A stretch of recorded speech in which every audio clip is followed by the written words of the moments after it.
नमस्कार विद्यार्थी मित्रांनो, स्वागत आहे आपल्या यूट्यूब चॅनलवर ज्याचं नाव BMS मराठी। तर आजच्या या व्हिडिओमध्ये आपण कार्यकारण सिद्धांत बघणार आहे। आता कार्यकारण सिद्धांतचा आपला पेपर 2 मध्ये एलक्यूचा वेटेज आपल्या पेपरमध्ये जो चौथा एलक्यू असणार आहे तो आपल्या पेपरमध्ये कार्यकारण सिद्धांतवरती असणार आहे। तर चला व्हिडिओला सुरुवात करूया। आता काय सांगितलंय, परिचय काय दिला अगोदर ह्या चॅप्टरचा परिचय म्हणजे इंट्रोडक्शन बघूया, काय नेमकं हे चॅप्टर बद्दल काय माहिती आपल्याला माहिती। आता काय दिलंय, दार्शनिक क्षेत्रात कार्यकारण भाव एक प्रमुख सिद्धांत आहे। जे आपले दर्शन जेवढे आपल्या फिलॉसॉफी आपल्या इंडियन फिलॉसॉफी आहेत त्या फिलॉसॉफीमध्ये काय कार्यकारण भावाला एक प्रमुख सिद्धांत दिला, म्हणजे प्रमुख सिद्धांत महत्व एक। त्यानंतर कार्यकारण भावाचे समर्थक या बाबतीत असे म्हणतात की म्हणजे कार्यकारण भाव सिद्धांत मानतात, कार्यकारण भावाचे समर्थक आहेत ज्यांचं म्हणणं आहे कार्यकारण भाव सिद्धांत वगैरे मानतात, असे त्यांचं काय म्हणणं आहे की विश्वात जेवढे कोणते घटना घडतात त्याचे कोणते ना कोणते कारण अवश्य असते। म्हणजे काय म्हणतात ते की विश्वात काही ना काहीतरी होतंय तर त्याच्या मागे काही ना काहीतरी कारण असतं असं त्यांचं म्हणणं आहे। म्हणजे जसं की मी आता शिकवतोय, तुम्ही काहीतरी ऐकताय तर ह्याच्या मागे काहीतरी कारण आहे, काहीतरी कारण असल्याशिवाय काहीतरी होतंय असं त्यांचं म्हणणं आहे। म्हणजे कार्यकारण भावाचे जे समर्थक यांचं म्हणणं आहे। त्यानंतर काय सांगितलंय, कारणाशिवाय कार्याची उत्पत्ती होऊ शकत नाही। म्हणजे काय म्हणतात, जे कार्य उत्पत्ती व्हायची असेल तर कारणाची काहीतरी त्याला गरज लागते, म्हणजे कारणाशिवाय कार्याची उत्पत्ती होत नाही। जसे काय म्हणताय की आपल्याला नाही का म्हणतायत की एका हाताने टाळी वाजत नाही, की कोणता तरी दुसरा एकच असतं ना, की समजा एक हात टाळी वाजवण्यासाठी दुसऱ्या हाताची गरजच असते, तसं कारणाशिवाय कार्याची उत्पत्ती होत नाही तशाच प्रकारे म्हटले। नंतर काय म्हटले, कार्य व कारण यांचा परस्पर संबंधाने ज्ञान होणे म्हणजे कार्यकारण भाव आहे। म्हणजे काय म्हटलं, कार्य व कारण यांचा परस्पर संबंधाने ज्ञान होणे म्हणजे कार्यकारण भाव। म्हणजे या कार्य व कारणचा परस्पर संबंध जेव्हा होतो तेव्हा जेव्हा ज्ञान होतं त्याला काय म्हटलं, कार्यकारण भाव म्हणतात। आता टोटल इंट्रोडक्शन होतं हे चॅप्टरचं। हे काय चॅप्टरचं मग काय परिचय होता। आता पुढे बघू काय सांगते, आस्तिक व नास्तिक दर्शनातील सिद्धांताचे मूळ कार्यकारण भाव हा आहे। म्हणजे आस्तिक आणि नास्तिक दर्शन जेवढे दर्शन आहेत फिलॉसॉफी आहेत, म्हणजे काय फिलॉसॉफी आस्तिक फिलॉसॉफी आणि नास्तिक फिलॉसॉफी। आस्तिक फिलॉसॉफी काय म्हणते की जे देव वगैरे मानतात, नास्तिक फिलॉसॉफी काय म्हणतात जे देव वगैरे मानत नाही। पण या दोघांचं मूळ जे आहे म्हणजे जिथून ओरिजिन आहे ते काय कार्यकारण भाव, म्हणजे ओरिजिन आहे कार्यकारण भाव आहे अशा प्रकारे म्हटलेलं आहे। नंतर आता पुढे काय, आता याचं उदाहरण काय म्हणता कार्यकारण भाव सिद्धांत।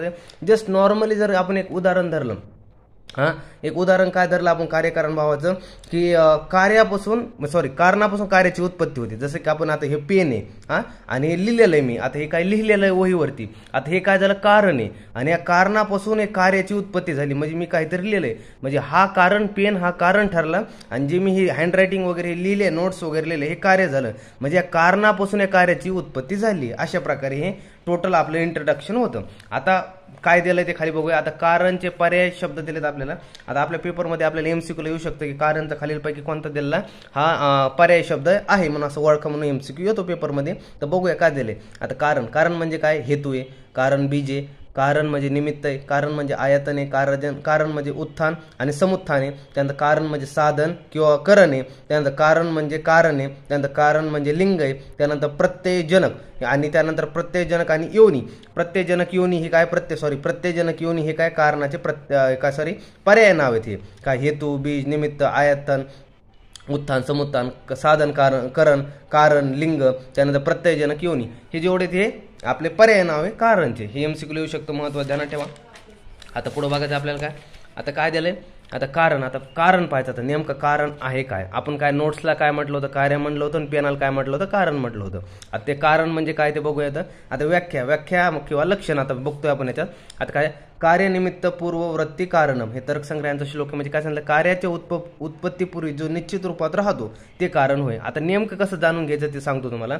आता कधी काय असतं, कार्य उत्पत्तीच्या पूर्वी कारण 100% असणार, म्हणजे कार्य उत्पत्तीच्या पूर्वी कारण असणार। आता मी नोट्स लिहिल्यापूर्वी पेनाचं काहीतरी अस्तित्व होतं, म्हणजे हे लिहायच्या अगोदर, आता इथं मी काय इथं नोट्स नाही लिहिल्या, पण इथं कार्य करण्याच्या अगोदर जे कारणाचं अस्तित्व होतं, निश्चित अस्तित्व होतं ते म्हणजे काय दिलंय की कारण होय। म्हणजे ते सांगितलं कार्याच्या उत्पत्तीपूर्वी जे निश्चित रूपात राहतो ते म्हणजे कारण होय। जसं की उदाहरण दिलं, घटापूर्वी माती, म्हणजे घट बनवण्यापूर्वी जी माती असते ते झालं कारण अशा प्रकारे, आणि जे घट झालं ते झालं कार्य। त्यानंतर बघतो आपण, तत्र कारणम नाम तद यद करोती स एव हेतु स करता। म्हणजे काय, चरक विमानस्थान मधला हा श्लोक आहे। म्हणजे काय म्हटलं, जो स्वतंत्र रूपात कोणत्याही कार्याला करतो त्याला कारण म्हणतात। म्हणजे काय म्हटलं, जो स्वतंत्र रूपात स्वतंत्र जेव्हा असतो तो म्हणजे इंडिपेंडंट असतो तेव्हा कोणतेही कार्य करतो, कोणत्याही कार्याला करतो त्याला कारण म्हणतात असं म्हटलंय। आणि त्यालाच कर्ता सुद्धा म्हणतात, म्हणजे कारणालाच कर्ता हा शब्द सुद्धा आलाय, म्हणजे पर्याय आलाय, कारणालाच कर्ता म्हणतात। त्यानंतर आता प्रकार बघूया। आता आता कारणचे खूप प्रकार आहे. आता एसीक्यूला तुम्हाला सेपरेट येऊ शकतं की कारण लिहा कार्य लिहा, पण आपल्याला पेपरमध्ये एसीक्यूचं नाही एलक्यूचं वेटेज ह्यामध्ये पण येऊ शकतं. त्यामुळे ध्यानात ठेवा की प्रकारमध्ये काय झालं, समवाय, असमवाय आणि निमित्त. समवाय, असमवाय आणि निमित्त असे 3 प्रकार येते. आता यामध्ये काय झालंय, समवाय कारण. आता समवाय कारणमध्ये काय झालंय, कार्य प्रामुख्याने ज्याच्यामुळे उत्पन्न होतो त्याला समवाय कारण म्हणतात. म्हणजे काय नेमकं काय म्हटलं, कार्य प्रामुख्याने ज्याच्यामुळे उत्पन्न होतो त्यांना समवाय कारण असं म्हणतात. म्हणजे कार्य ज्याच्यामुळे उत्पन्न झाला त्याला समवाय कारण म्हणतात. जसे की आता नोट्स काय तयार झाले, पेनामुळे तयार झाला, त्याला काय म्हटलं, समवाय कारण म्हणतात.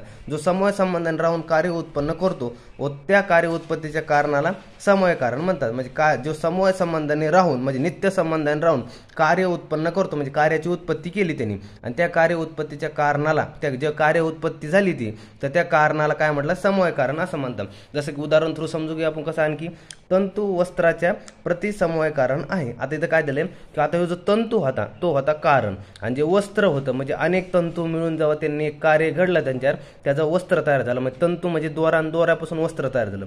तर तंतू काय झाला, कारण झाला, आणि वस्त्र काय झाला, कार्य झाला. म्हणजे काय म्हटलंय, जो तंतू आणि वस्त्रात कोणतं झालं, समवाय संबंध झाला. आणि यांच्या समवाय संबंधाने काय झालं, जे कार्य उत्पत्ती झालं म्हणजे वस्त्र तयार झाला. तर त्या वस्त्र तयार झाल्यानंतर काय म्हटलं, जे कारण होतं तंतू, तर त्याला काय म्हटलं, समवाय कारण म्हणतात. असं दिलंय, तंतू वस्त्राच्या प्रति समवाय कारण असते असं. त्यानंतर आता पुढचं बघूया आपण, समवाय कारण. समवाय कारण म्हणजे काय दिलंय, जो समवाय कारण नाही परंतु ज्याचे कार्य किंवा कारणासोबत एकाच वस्तूत समवाय संबंधाने राहिल्यावर कार्याची उत्पत्ती होती. म्हणजे काय म्हटलंय, वरचं होता समवाय कारण होता, खालचा असमवाय कारण म्हणजे नित्य अनित्य अशा प्रकारे.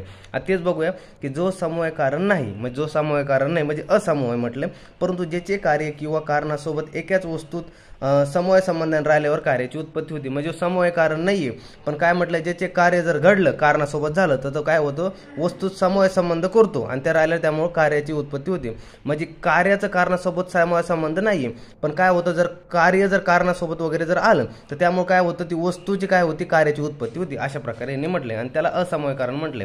जसं की उदाहरण दिलंय, तंतू संयोग वस्त्राचे व तंतुरूप पटरूपाचे म्हणजे वस्त्राचे असमवाय कारण आहे. म्हणजे तंतू संयोगाने काय होतं, वस्त्र तयार होतं, पण तंतूचे जे रूप आहे ते वस्त्रासोबत असमवाय कारण आहे. म्हणजे काय म्हटलं, तंतू वेगळा होता आणि वस्त्र वेगळं होतं असं सांगतोय. तंतू वेगळं होतं आणि वस्त्र वेगळं होतं, पण या दोघा कारण आणि कार्यामध्ये काही संबंध नव्हता, नित्य संबंध, समवाय संबंध नव्हता दोघांमध्ये.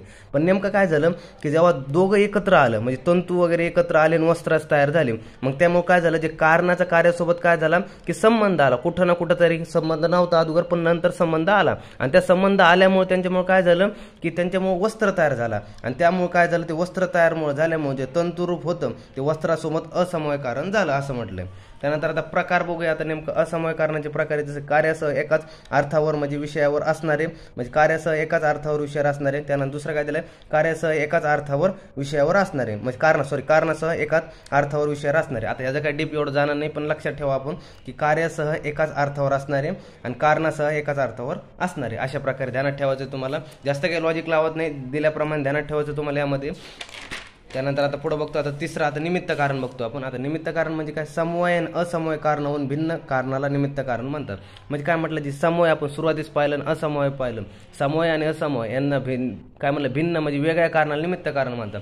जसे काय म्हणते ना, आता मी एक सांगतो, आपण वस्त्राचं उदाहरण पाहिलं. आता वस्त्र बनवताना आपण काय केलं, की काहीतरी आपल्याला कार्य बनवण्यासाठी काहीतरी लागणारी सामग्री होती, म्हणजे काहीतरी यंत्र सामग्री होती, काहीतरी यंत्राने आपण शिलाई मशीनने बनवले, काहीतरी आपल्याला आणखी नाही काय झालं की कामगार वगैरे लागले, आणखी काहीतरी कलर्स वगैरे लागले की ते कलर वगैरे करायला कपड्यांना, ती जी सामग्री लागली म्हणजे निमित्त कारणं लागली ते वस्त्र बनवण्यासाठी कार्य सोडता, की जे कारण वेगळे लागले, काय लागले की कामगार लागले, यंत्र वगैरे लागले, तर त्यांना काय म्हटलं आपण, निमित्त कारण म्हटलं. तेच दिलं खाली उदाहरण समजून घ्या.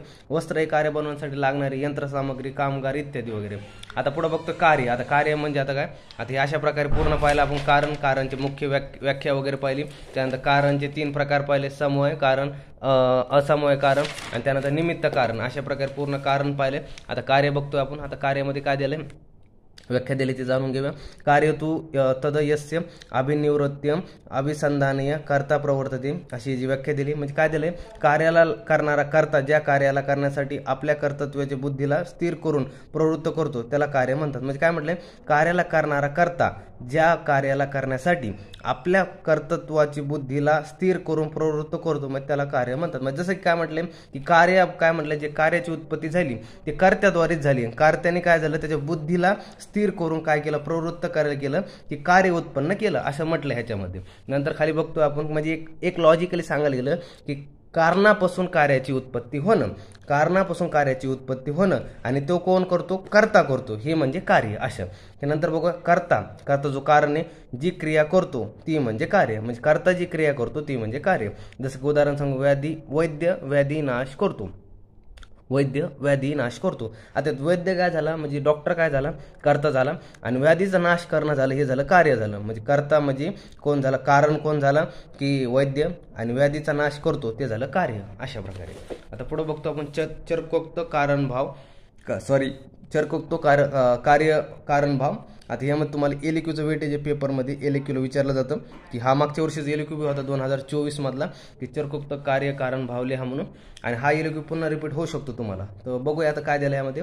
चरकांनी कार्य कारण भावावर आधारित 10 मुद्द्यांचे वर्णन केले, जसे कारण, करण, कार्ययोनी, कार्य, कार्यफल, त्यानंतर अनुबंध, देश, काल, प्रवृत्ती आणि उपाय. आता सिंपल ट्रिक सांगतोय ध्यानात ठेवायची. कारण ध्यानात ठेवायचं, त्यातलं एक